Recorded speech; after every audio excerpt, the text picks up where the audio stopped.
शरणागत जो होता है उसमें ये चार बातें बहुत जोर से जागृत होती है। सबसे पहली बात, निरंतर भगवान का स्मरण छूट नहीं सकता।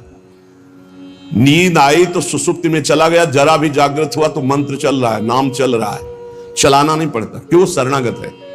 थोड़े दिन अभ्यास कर लो, ऐसा होने लगेगा। देखो इतने लोग बैठे हैं, आप सो के उठते हो तो आपका पहला चिंतन क्या होता है? क्या मंत्र होता है? भगवान का नाम प्रियालाल आते हैं आपके चिंतन में? क्या आता है चिंतन? पहला चिंतन। अगर पहला चिंतन प्रभु है तो शरणागति पुष्ट हो रही। सो के उठे, चल क्या रहा है? अगर प्रभु नहीं तो अभी शरणागति नहीं। पहला लक्षण। हमें लगता है कि आप लोग अनमोखिए होंगे, आप लोग शरणागत हैं कि आप जब सो के उठे तो आपका मंत्र चल रहा है, नाम चल रहा है, चतुरासी जी का कोई पद चल रहा है, या फिर ये चिंतन चल रहा है, राधा राधा राधा, चलो जल्दी स्नान करके फिर सत्संग में चलना है। फिर ये भागवतिक चिंतन, हमें लगता है कि ये दूसरी कोटि का चिंतन होगा, चलो स्नान करते हैं फिर। ऐसा पहला चिंतन होगा श्री जी का। ऐसा होता है? आप लोग देखिए, ऐसा होता है कि आप सो के उठे, आपका चिंतन श्री जी का चालू है? पक्का? आप लोग देख लीजिए, अगर ऐसा है तो उसका परिणाम निश्चिंतता, निर्भयता, निशोकता निश्चित जागृत हो जाएगी। और उसी का प्रातःकालीन उठने पर चिंतन चलेगा जो शयन के समय गाढ़ चिंतन करते हुए सोया है। ऐसे सुषुप्त के समय बिल्कुल ठीक वही अवस्था। अगर आप जो चिंतन कर रहे हैं तो जगते ही वही चिंतन आएगा ये। और अगर जीवन भर भजन किए हो तो मरते समय वही चिंतन आएगा पक्का। जैसे जगते समय ऐसे मरते समय। इसीलिए भक्त निश्चिंत हो जाता है शरणागत। पहला, शरणागति का जांच करो हृदय में, भगवान का निरंतर चिंतन, प्रभु का निरंतर भजन। अगर नहीं हो रहा तो किसी अन्य का आश्रय लियो, वस्तु का, व्यक्ति का, स्थान का, भोग का। लिख लो आप दिमाग में चाहे कागज में। उस आश्रय का मिटिया मेट हुए बिना शरणागति पुष्ट नहीं होगी। आप अगर ईमानदारी से छोड़ दो तो छोड़ दो, नहीं भगवान फिर जो कहते हैं ना कि जो मेरा होता मैं, फिर उनका जो ऑपरेशन होगा वो शायद है कि सह ना पाओ, क्योंकि शरणागत हो छोड़ेंगे नहीं। वचन से भी शरणागत हो आप छोड़ेंगे नहीं, तो उनका स्वभाव हम आपको बता रहे हैं। और हर ऑपरेशन बेहोश होके होता है। हमारे प्रभु ऑपरेशन होश का इंजेक्शन लगा करते, पहले होश का इंजेक्शन, पूरी चेतना, फिर ऑपरेशन करते हैं, क्योंकि जड़ से मिटाना है। निरंतर भजन क्यों नहीं होता? इसका उत्तर है आपका कोई अन्य आश्रय है। कोई है व्यक्ति, वस्तु, स्थान, पदार्थ, पद, कुछ है जिसको तुम भजन से भी अधिक मानते हो, प्रभु से भी अधिक मानते हो, इसीलिए आपका भजन नहीं होता। जो सर्वतोभावेन शरणागत है, भजन करना नहीं पड़ता, भजन होता है। चलना प्रदक्षिणा होती, बोलना स्तोत्र होता है, सोना समाधि होती है, भोजन पाना यज्ञ होती है, हर चेष्टा उनकी भजन होती है। दूसरा, अपने प्रभु से कुछ ना चाहें, यहां तक कि मोक्ष भी ना चाहें।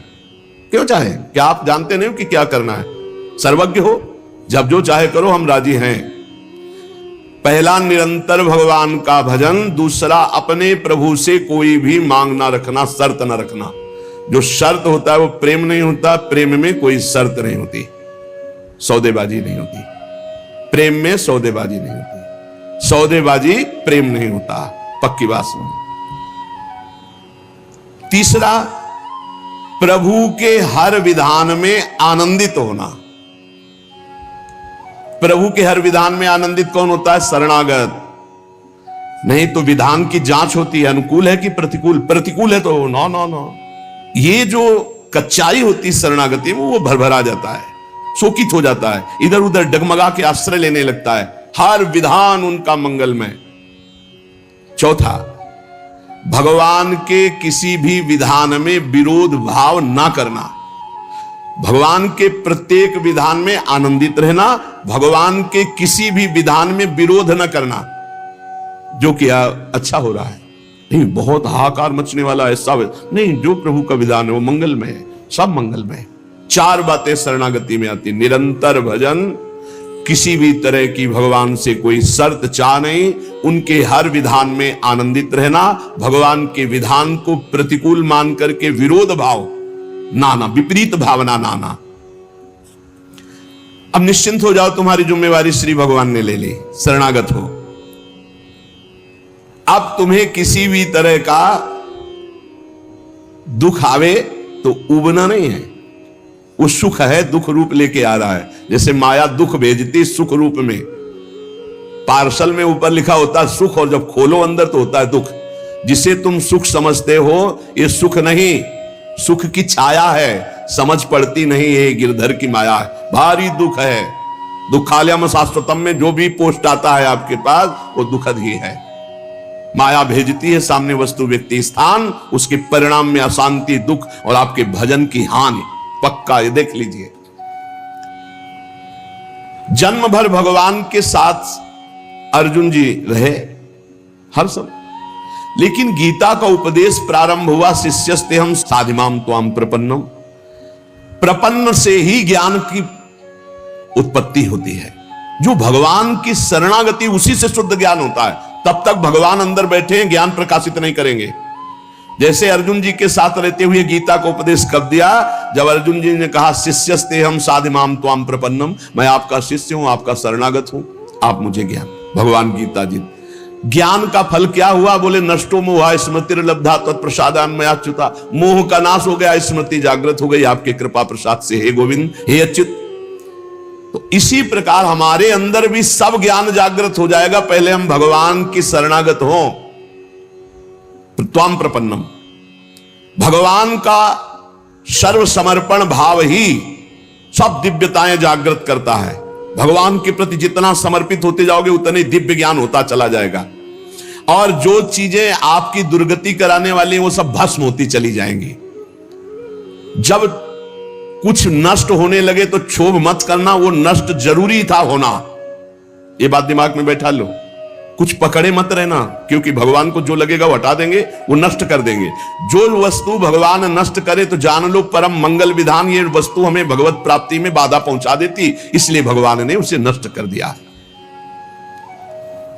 भगवान को समर्पित वस्तु के नष्ट होने में तुम्हें क्यों जलन हुई?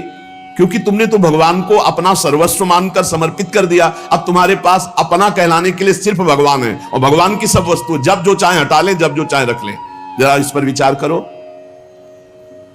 आप राजी हो शरणागत? आपके पास अपना कहने वाला शब्द केवल भगवान के लिए है, और जो भी कुछ आपके पास है वो सब भगवान का है। वो चाहे अभी बुला ले, चाहे वर्षों रखे, चाहे अभी नष्ट कर ले, चाहे और बढ़ा दे। क्या राजी हो इस बात में शरणागति पर? अंदर से देख लो, तुमने तो दे दिया भगवान को, और तुम्हारा था कब, और वो था कौन, तुम्हें पता है? नहीं पता। इसी अज्ञान का नाश करने के लिए पहले ये बात स्वीकार करो, अपना कहने के लिए हमारे पास अब एक बात रह गई है, प्रभु। हमारे पास जो कुछ है, शरीर, मन, प्राण, आत्मा, परिवार, धन, संपत्ति, सब प्रभु को दे दिया। शुभम तभी वास्तिता। अब जब प्रभु को दे दिया तो जब मन आवे तब ले ले। जैसे हम अपने घर की कोई वस्तु किसी को दे दिया, वो कह रहा है रखे रहो, हम ले लेंगे। अब जब कभी वो ले ले तो ईमानदारी से हमको दुख नहीं होना चाहिए, क्योंकि हमने उसको दे दिया। अब आप देख लीजिए, तुम जो भी करते हो वो मेरे को समर्पित कर दो। एक एक बात समझ लो। यहां यत करो से कहा है, ये करो ऐसा नहीं कहा। तुमसे जो भी हो रहा है तुम भगवान को समर्पित करो। पहला काम ये, हम शरण में जा रहे हैं, सर्वधर्मान परित्यज्य। हम भगवान की शरण की तरफ यात्रा कर रहे हैं। यत करोषि, ये तो सर्वाणि कर्माणि मयि सन्न्यस्य मत्पराः, मेरे परायण होकर सारे कर्म मेरे को समर्पित कर। क्या जाता है? तुम जो कर रहे हो, ऑफिस जा रहे हो, नौकरी कर रहे हो, किसानी कर रहे हो, व्यापार कर रहे हो, 8-10 घंटे जो कर रहे हो उसमें बीच बीच में भगवत स्मरण करो, और पूरे 8 घंटे भगवान को समर्पित कर दो। कितना बढ़िया साधना बन रही। और जब भगवान को समर्पित करने की बात रहेगी तो स्मृति रहेगी भगवान की। यत करोषि, तुम सारे के सारे कार्य मेरे को समर्पित कर दो। यत माने जो कर रहे हो। तो क्या उसमें पापाचरण भी होता है क्या? तो क्या भगवान के लक्ष्य रखने वाले उपासक में पाप वासना वाली बातें रहती है क्या? इसका मतलब सत्संग सुना नहीं, इसका मतलब सतमार्ग में भी तुम्हारा प्रवेश नहीं हुआ। नहीं तो ये प्रश्न ही नहीं उठता कि भगवत मार्ग में चलने वाले का कदम कुमार्ग में चला जाएगा।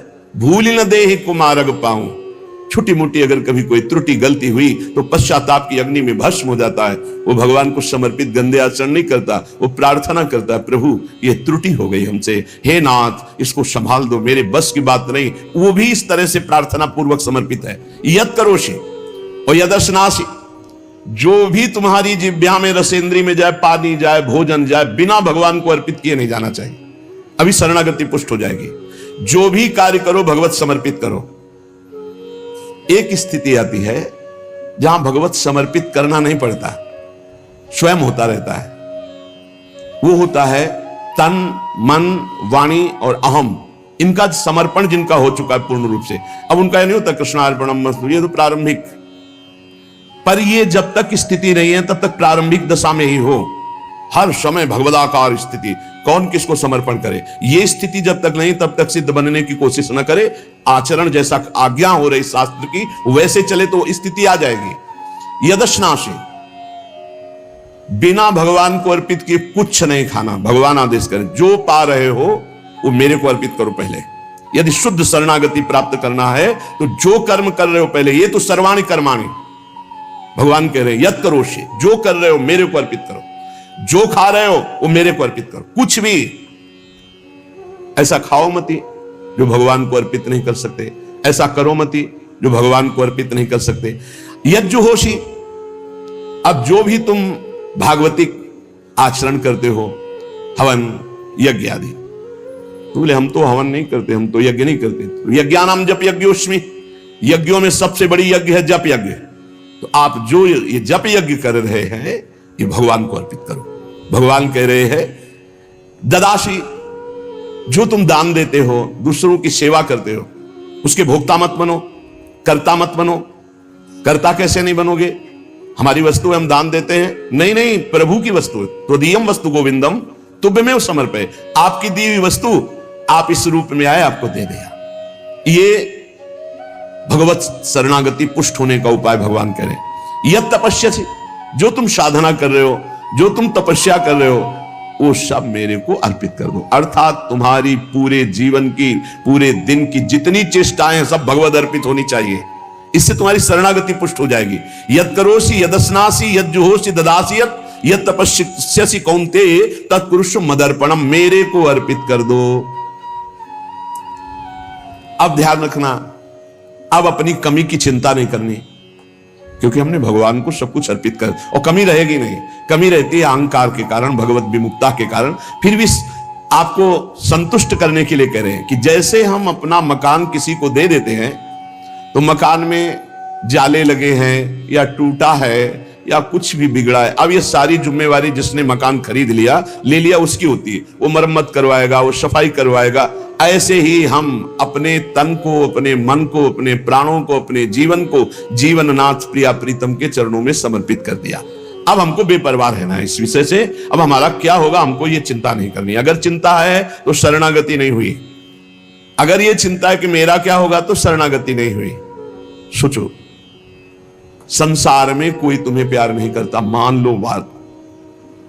जो प्रिया जो प्यार करके अपने महल में रखे, सुविधाओं के द्वारा तुम्हारा भरण पोषण कर रहे, तुम उनके प्रति रोना नहीं आता? उनके प्रति तुम्हें ये गुस्सा आता है कि ये प्रतिकूलता क्यों दे दी, हमारी ये अनुकूलता की बात थी, अनुकूलता क्यों नहीं दी? अरे जिनसे तुम अनुकूलता की आशा करते थे वो तो तुम्हें देखना नहीं चाहते, अंतर की बात तुम्हें बता रहे।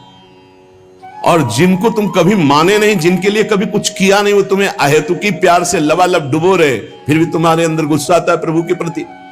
तुम हो कौन? अरे तुम भगवद अंश हो, भगवान के द्वारा शरीर दिया गया, भगवान के द्वारा सारी व्यवस्था दी गई, तुम्हारा अस्तित्व ही श्री भगवान है। समर्पित हो जाओ तो फिर चिंता भी खत्म हो जाएगी, सब कुछ उनकी कृपा से हो जाएगा। तुम चिंता मत करो, चिंतन करो। भगवान हमें मोक्ष दे दे, भगवान हमें स्वर्ग दे दे, भगवान हमें अनुकूलता दे दे, भगवान हमें अमुक वस्तु दे दे, ऐसा सोचने वाला समर्पण नहीं हुआ, अभी शरणागत नहीं हुआ। सर्व समर्पण में ये सोच ही नहीं रह जाती। जब तक अहंकार है तब तक समर्पण का नाटक है, समर्पण नहीं। अहंकार है वहां सर्व समर्पण नहीं है। इसीलिए ये सब प्रश्न और सब चिंताएं, शोक, इनकी गुंजाइश नहीं। शरणागत के पास कोई भी किसी भी तरह की चिंता और संशय वृत्ति नहीं रहती। सर्व समर्पण हो जाने पर अब जिम्मेवारी भगवान की है, हमारी नहीं। हमारा केवल कर्तव्य भगवान का आदेश पालन करना। वो आदेश करें अनन्यस चिंतयन्तो माम, केवल मेरा अनन्य चिंतन करो, माम अनन्यस चिंतन। जिस प्रकार पतिव्रता पत्नी पर पति का पूर्ण अधिकार होता है, उसी प्रकार पत्नी का पति के संपूर्ण वैभव पर भी अधिकार और गोत्र पर भी अधिकार। वही नाम, वही गोत्र, वही संपत्ति। जिसके जीवन में भगवान के प्रति समर्पण आ गया तो उसकी ठसक हो जाती। तुम किस गोत्र के हो? बोले अच्युत गोत्र, श्री हरिवंश सुगोत कुल। जो अपनी महिमा से कभी च्युत नहीं होते, उन हम भगवान के हैं। अब हमारा गोत्र, हमारी जाति, हमारा कुल भगवान है। और यही सिद्धांत परम सत्य है। एक माई आके बहुत रोई और कही जिंदगी हो गई, नौ दुर्गा पूरी रहती थी, रोज शंकर जी को जल चढ़ाती और रोती जा रही थी। और मतलब हो सकता है 65 वर्ष की, हमारे पति को ले लिया, हमारी पूरी श्रद्धा नष्ट हो गई, जीवन भर व्रत। और शरणागति को समझो भाई, बहुत आनंद आ जाएगा आपके पास। अगर आप भगवत मार्ग में चल रहे हैं, शरणागत हैं, तो आपके पास अपना कहने के लिए अब कुछ नहीं बचा, वो केवल श्री भगवान है। मेरे तो गिरधर गोपाल, दूसरों न कोई।